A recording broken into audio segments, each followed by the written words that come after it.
Hema committee report പുറത്തുവന്നതിന് പിന്നാലെ സമാന അനുഭവങ്ങൾ പങ്കുവെച്ചുകൊണ്ട് കൂടുതൽ പേർ രംഗത്ത് വരുന്നുണ്ട്. പേര് വെളിപ്പെടുത്താൻ താൽപ്പര്യപ്പെടുന്നില്ലെങ്കിലും തങ്ങൾക്കും സമാനമായതോ കേട്ടതിനേക്കാൾ ഞെട്ടൽ ഉളവാക്കുന്നതോ ആയ അനുഭവങ്ങൾ പറയാനുണ്ടെന്നാണ് ഇവരുടെ പക്ഷം.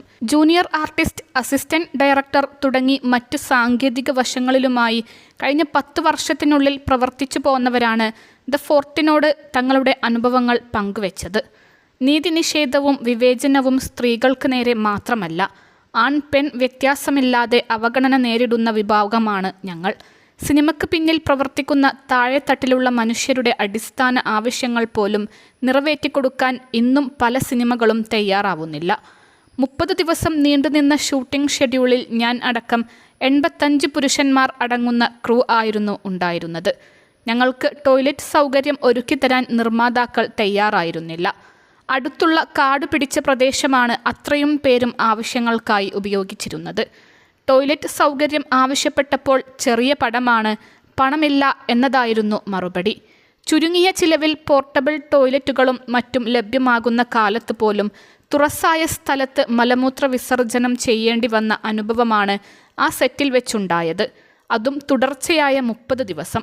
ഒപ്പം സ്ത്രീകൾ ഉണ്ടായിരുന്നെങ്കിൽ അവസ്ഥ ഇതിലും പരിതാപകരമാകുമായിരുന്നു. സ്ത്രീകൾക്ക് വസ്ത്രം മാറാനായി നൽകുന്ന സൗകര്യങ്ങൾ പലപ്പോഴും ഒരു സുരക്ഷയും ഉറപ്പു നൽകാൻ കഴിയാത്ത അടച്ചുറപ്പില്ലാത്ത മറകൾ മാത്രമാണ്. ഇതുവരെ പ്രവർത്തിച്ച ഒട്ടുമിക്ക സിനിമകളിലെയും സ്ഥിരം കാഴ്ചകളാണിത്. സിനിമാ സെറ്റുകളിലെ ഡ്രഗ്സ് ഉപയോഗം പോലീസിന്റെ അനുവാദത്തോടെ തന്നെ നടക്കുന്നത് കണ്ടിട്ടുണ്ട്. പലപ്പോഴും വേണ്ടപ്പെട്ട സിനിമാ താരങ്ങൾക്കെതിരെ നടപടിയെടുക്കാൻ പോലീസ് തയ്യാറാവാറില്ല. ചില സാഹചര്യങ്ങളിൽ ബന്ധങ്ങൾ ഉപയോഗിച്ച് പോലീസ് റെയ്ഡിനെക്കുറിച്ച് നേരത്തെ തിരിച്ചറിയുകയും ലഹരി വസ്തുക്കൾ ലൊക്കേഷനിൽ നിന്നും താൽക്കാലികമായി മറ്റൊരിടത്തേക്ക് മാറ്റുന്നതും കണ്ടിട്ടുണ്ട്. അമ്മയിൽ തന്നെ സീനിയറായിട്ടുള്ള ഒരു ആർട്ടിസ്റ്റ് ഒരിക്കൽ എന്നോട് പറഞ്ഞിട്ടുണ്ട്, നീയൊക്കെ സിനിമയിൽ വന്ന കാലഘട്ടം മാറിപ്പോയി. മുൻപൊക്കെ ഞങ്ങൾ ഏത് പെണ്ണിനെ ആഗ്രഹിച്ചാലും അന്ന് വൈകിട്ട് തന്നെ റൂമിലെത്തുമായിരുന്നു. ഇപ്പോൾ സോഷ്യൽ മീഡിയയും മീറ്റുവും കാരണം ഒന്നും നടക്കില്ല. അന്ന് ആ വാചകം കേട്ട് അത്ഭുതം തോന്നി. ഇപ്പോഴുള്ള യുവനടന്മാരുടെ കാര്യം അറിയില്ല, പക്ഷേ സീനിയർ ആയിട്ടുള്ള ഒരുപാട് പേർ ഈ രീതിയിൽ സിനിമയെയും സിനിമയെ ആശ്രയിക്കുന്ന സ്ത്രീകളെയും ചൂഷണം ചെയ്തിട്ടുള്ളവരാണ്. ചിലരൊക്കെ ഇപ്പോഴും തുടരുന്നുമുണ്ട്. ജൂനിയർ ആർട്ടിസ്റ്റുകൾക്ക് കൂലി നൽകുന്നതിലും വലിയ തരംതിരിവുണ്ട്. നിറം നോക്കിയാണ് ചിലർ കൂലി നിശ്ചയിക്കുന്നത്. വെളുത്തവർക്ക് പണം കൂടുതൽ നൽകുന്ന വിചിത്രമായ രീതി ഉള്ളത് ചിലപ്പോൾ മലയാള സിനിമയിൽ മാത്രമായിരിക്കും.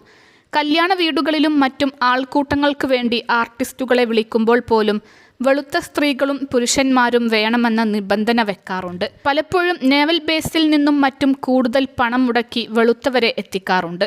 സീൻ അത് ആവശ്യപ്പെടുന്നില്ലെങ്കിലും ഇത്തരം നിറത്തിൻ്റെ പേരിലുള്ള വിവേചനം കാണിക്കുന്നതായി തോന്നിയിട്ടുണ്ട്.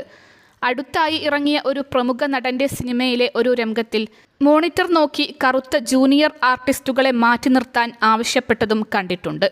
പേര് വെളിപ്പെടുത്തരുതെന്ന നിർദ്ദേശത്തോടെ ഒരു സിനിമാ പ്രവർത്തകൻ പറഞ്ഞു. അൽസലാമ ഐ ഹോസ്പിറ്റൽ 21 ലക്ഷത്തോളം സന്തുഷ്ടരായ ഉപഭോക്താക്കളും 2 ലക്ഷത്തോളം തിമിര ശസ്ത്രക്രിയകളും പൂർത്തിയാക്കിയ മലബാറിലെ ഏക കണ്ണാശുപത്രി. ലോകോത്തര നിലവാരമുള്ള ചികിത്സാ സംവിധാനങ്ങൾ, എല്ലാ നേത്രരോഗ ചികിത്സാ സൗകര്യങ്ങളും വിദഗ്ധരായ ഡോക്ടർമാരുടെ മേൽനോട്ടത്തിൽ. Al Salama eye hospital, hospital road, Perinthalmanna.